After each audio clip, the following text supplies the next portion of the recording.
there's a sacrificial element in maturation, right? You have to sacrifice the pluripotentiality of childhood for the actuality of a frame. And the question is, well, why would you do that? Well, one reason is it happens to you whether you do it or not.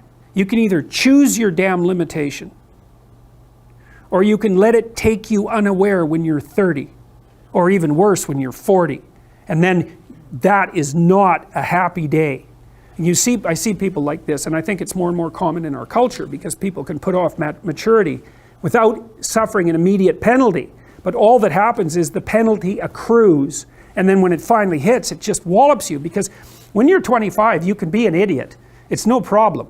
Even when you're out in a job search, it's like, well, you don't have any experience and you're kind of clueless. It's, yeah, you're young, it's no problem.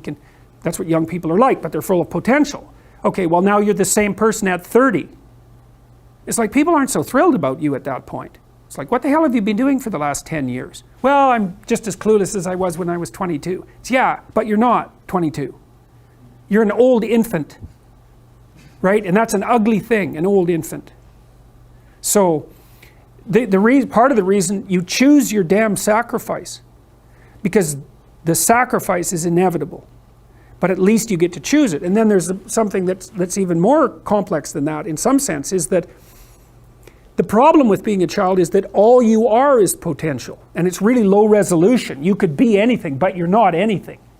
So then you go and you adopt an apprenticeship, roughly speaking, and then at least you become something. And when you're something, that makes the world open up to you again. Like if you're a really good plumber, then you end up being far more than a plumber, right? You end up being a good employer. Not that plumbers, I'm not putting plumbers down. It's like more power to plumbers. They've saved more lives than doctors. So, hygiene, right? So, if you're a really good plumber, well, then you have some employees, you run a business, you train some other people, you enlarge their lives, you're kind of a pillar of the community, you have your family. Once you pass through that narrow training period, which narrows you and constricts you and develops you at the same time, then you can come out the other end with a bunch of new possibility at hand. And Jung talked about that. He thought that part of the proper path of development in the last half of life was to rediscover the child that you left behind as you were apprenticing. And so then you get to be something and regain that potential at the same time. Very, very smart. Well, he was very, very smart. So that's very wise thing to know. So, yep. Sacrifice. And we'll talk more about that too. You get to pick your damn sacrifice. That's all. You don't get to not make one. So you're sacrificial whether you want to be or not. That's a good thing to know as well. So even though it's rather, it's a rough thing to figure out.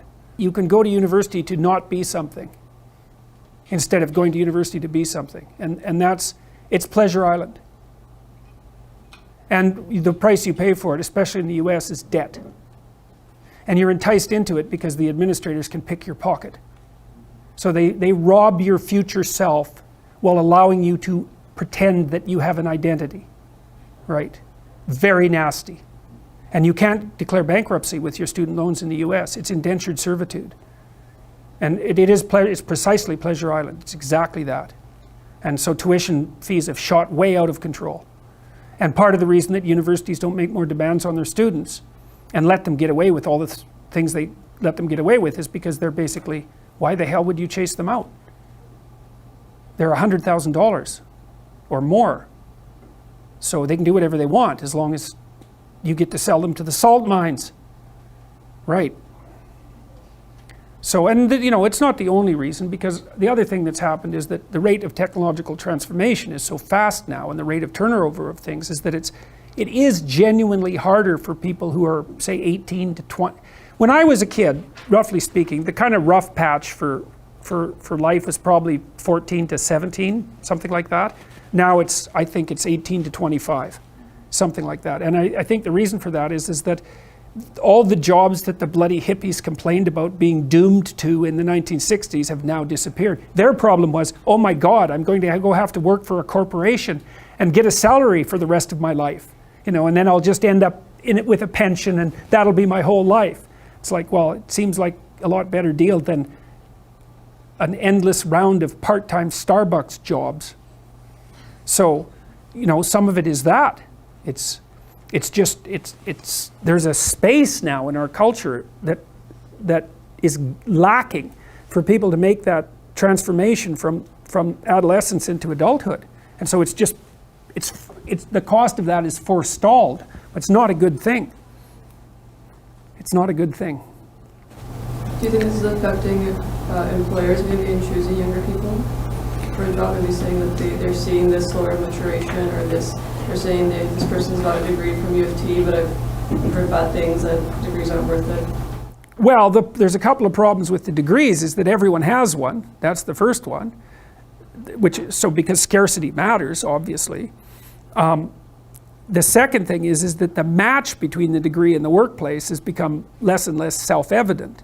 You know, what should happen when you go to university is you should learn how to think and formulate arguments.